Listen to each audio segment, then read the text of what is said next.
You've tuned in for another deep dive, and this time we're looking at some really interesting material. Yes, it's from a YouTube video by Dr. Roger Paul, uploaded, I think, July 25th, 2024. That's the one. Part 3 of his series on the universe's origin and structure uses these slides? Right, the slides. And our mission, really, for this deep dive is to get beyond just the visuals. Yeah, to pull out the core ideas. Exactly. Understand the fundamental framework of reality he's presenting, like the universal father, this huge cosmic structure. And where we fit in all of that. Precisely. We're aiming for those, aha moments, trying to make these complex ideas click without getting too bogged down in every single detail. Sounds good. So we've got excerpts from the video transcript guiding us through these visuals. Okay, let's dive in then. First big concept.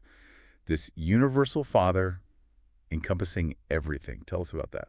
Well, what's really fascinating here is the idea that the father isn't just in reality or like a separate creator. The concept is that the father encompasses all of it.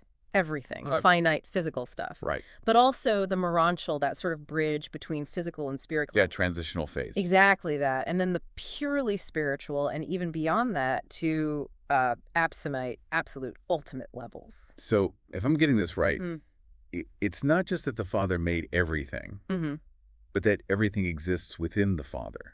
Kind of like the Father is the ocean, not just the one who filled it. That's actually a pretty good way to think about it. The transcript really stresses that nothing at any level exists independently. It's all within. Okay. And there's a key distinction about time.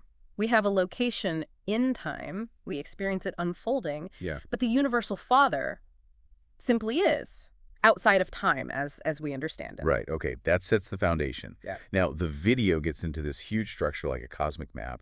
What are the main parts? It lays out the schematic. Yeah. They call it the master universe, right at the dead center. Paradise. Oh. The eternal core. It's paradise. Around Paradise, you've got 21 satellites. Then, moving out, the 7 Havona circuits. And get this, each one has 1 billion worlds. 1 billion. 1 billion perfected worlds in Havona alone. Then, beyond that, the 2 dark gravity circuits. Dark gravity. Intriguing. Very. Then the 7 super universes, that's us, that's our zone. And finally, 4 outer space levels, hinting there's even more out there. The scale is just staggering. But didn't the presenter say the diagrams, the sort of top-down view, isn't quite accurate? Exactly right. That top-down view, it's useful, helps understand how things relate. But the actual reality is shaped more like a disk or maybe a flattened sphere. It's important for perspective. And our location, we're in the 7th super universe, Orvonton, which he specifically says is the Milky Way galaxy. Yes, explicitly identifies Orvonton as the Milky Way. We're way out near the edge. Far out. So if you could look from here towards Paradise, you'd be looking through just this immense sea of stars. Our local universe capital, Uversa, is out there too. But there's a gap. A big one. A significant gulf, filled with those dark space bodies separating our super universe's main hub from Paradise itself. Okay, let's zoom back in on Paradise for a second. Those 21 satellites sound important. They are. 3 groups of 7, 1 group for the Father, 1 for the Son, 1 for the Infinite Spirit. And linked to specific beings. Yeah, 2 key groups mentioned. The Master Spirits, 1 on each satellite, and the Supreme Executives who are on peripheral Paradise. And they move. There's some kind of interaction. A constant interplay, yes. It's tied to the circuits of the Infinite Spirit. Think of it like a balancing act. How so? When a Master Spirit is on its satellite, the corresponding Supreme Executive is on peripheral Paradise. If the executive travels to the satellite, A Master Spirit moves out. automatically shifts to peripheral Paradise. It's this constant linked movement maintaining a dynamic balance. So these satellites are like major hubs distributing something from Paradise. And then there are 4 great circuits mentioned. Right. 4 main circuits flowing out from Paradise, through those Master Spirits, and into all 7 super universes. Cosmic lifelines, basically. What are they? Okay, first, the Father's personality circuit, often shown as red. Then the Son's spiritual circuit, that's usually blue. Got it. Third, the Infinite Spirit's mind circuit, yellow. This one does a lot. Organizes matter, handles gravity, communication, even travel. Wow. Okay. And finally, the Paradise gravity circuit. It's implied by a green line going back to Paradise, and it controls physical gravity everywhere. And each super universe, like ours, has a sort of entry point for these. Exactly. Each one has a specific planet tied to its master spirit. These 4 circuits get channeled through that point, like a main spoke distributing them throughout that whole superuniverse. Okay, origins? Where did these deities and the central universe actually come from?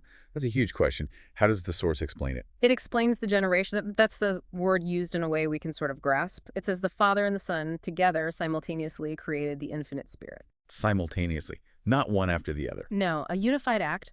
And in that exact same instant, paradise, the center, and all billion worlds of Havona also appeared.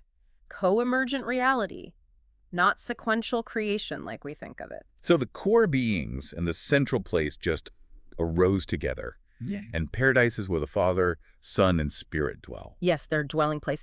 And what's really key is how they connect to us through those circuits we just talked about. Right. The Father's personality circuit connects directly, but also there's the thought adjuster. The thought adjuster. Yes, described as a literal fragment of the Father, residing within each of us.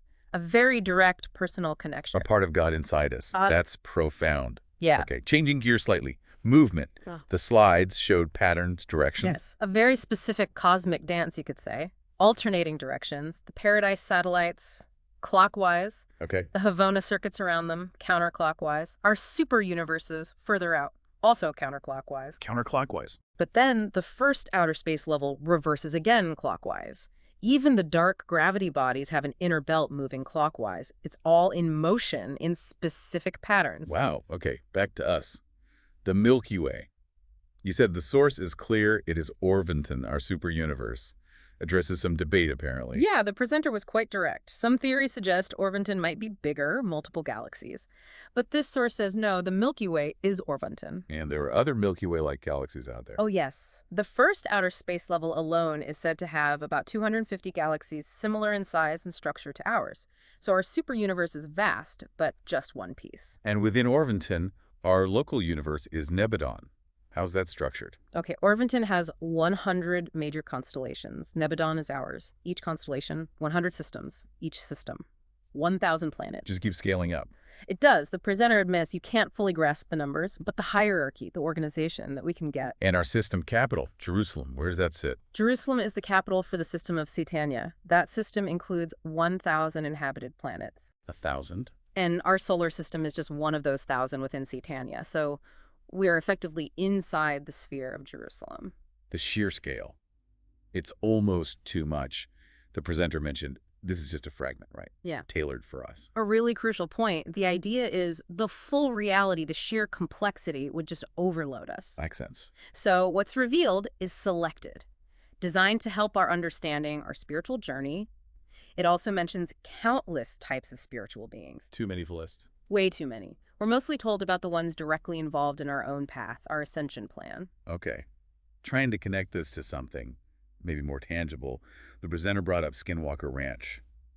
The orbs. How does that fit? Ah, right. That was used as an analogy, really, to illustrate how different beings might interact with physical reality. Based on their nature. Exactly. Morontial beings in that transitional state, they can apparently penetrate matter. Spiritual beings pass right through it. And midwayers. They seem to operate outside the usual rules, bridging physical and spiritual limitations. Interesting. And those weird underground structures found there, the donut patterns. Yeah, the light scans revealed those. The hypothesis offered is that they could be like circuits, or maybe train depots for celestial beings, angels, moving to and from the planet. A potential link to the bigger picture. A physical trace of cosmic traffic. Yeah. Wild. Okay, let's talk about those dark gravity bodies again. Yeah. They sounded really important. Absolutely vital. They're arranged in these tubular formations with concentric circles of planets, and the scale difference is huge. The outer circuit is 10,000 times higher than the inner one. Massive. And they do two key things. Two main jobs, yes. First, they help transport beings like us, pilgrims of time past Havona, transport seraphim, carry us, and these bodies are like cosmic recharging stations for them on that long flight from the super universes to paradise. Makes sense for such a long trip. And the second function? Even more critical, perhaps. They act as guardian belts. They regulate the immense gravity pull from paradise. To stop things collapsing. Essentially, yes. to prevent the superuniverses and outer space levels from being pulled in and collapsing due to Paradise's gravity. It's also mentioned that the gravity in Havona and Paradise is different from the gravity out here. So cosmic transport hubs and gravitational regulators. Incredible. Okay, let's bring this back to the listener. What does this massive overview mean for us, our journey? Well, it gives us a map, doesn't it? A sense of where we are, where we fundamentally come from the Father, and where we're headed. Towards paradise. Towards paradise. What? And it emphasizes that every single world, even the billion in Havona, they're not empty. They're populated by beings playing specific roles in our ascension. And we got a couple of specific planet names. We did. Vinington, that's supposedly where the thought adjusters originate, that piece of the Father inside us. Right. And Ascendington, that's described as a major stopover point for ascending Paradise Sons, and eventually for us, just before we gain Paradise citizenship. And the billion Havona worlds explain the timescale.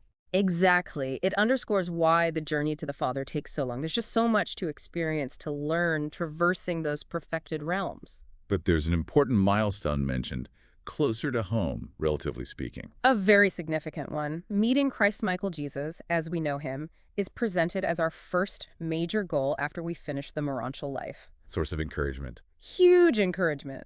And faith, really, for tackling the next stages of the ascent. Okay, lastly, the presentation talked about different levels or realms of reality we move through. Right. We start finite time and space, here in the superuniverses. Then we transition through Morontial and spiritual stages, still within the superuniverse framework. Then beyond. Beyond is the absonite level. That includes Havona, probably the outer space levels too. It's described as transcending time-space as we know it. Beings there are more permanent. And the ultimate goal, paradise. Paradise is the absolute level. Timeless, spaceless. Those who make it there eventually join the core finality as absonite absolute beings. The presenter used that quirky analogy of an eternal ticket collector to hint at what existence might be like there. An eternal ticket collector. Okay, this has been, well, mind-expanding, mapping out this cosmic structure. And you mentioned what's next for our deep dives. Yes, the plan for the next one is to go even deeper. Focus on the Universal Father himself, the 7 absolutes, and related concepts from the core book. Building the foundation. Exactly. Understanding those underlying principles really helps make sense of this whole grand structure we've discussed today. So for you listening, you've just had a tour of this incredible cosmic architecture laid out in these sources, a truly mind-boggling scale. This deep dive aimed to give you that foundational map. We really hope you'll think about your own place in all this vastness and the potential for your own journey, your ascension that's described here. Yeah. And maybe the most provocative thought to leave you with. Reflect on that idea that a real part of the Universal Father, the thought adjuster, is actually within you right now. What does that imply? What does that suggest about who you are, your potential, your connection to ultimate reality? Something to really contemplate? Yes. We invite you to keep mulling over these huge ideas, and we look forward to exploring even deeper next time.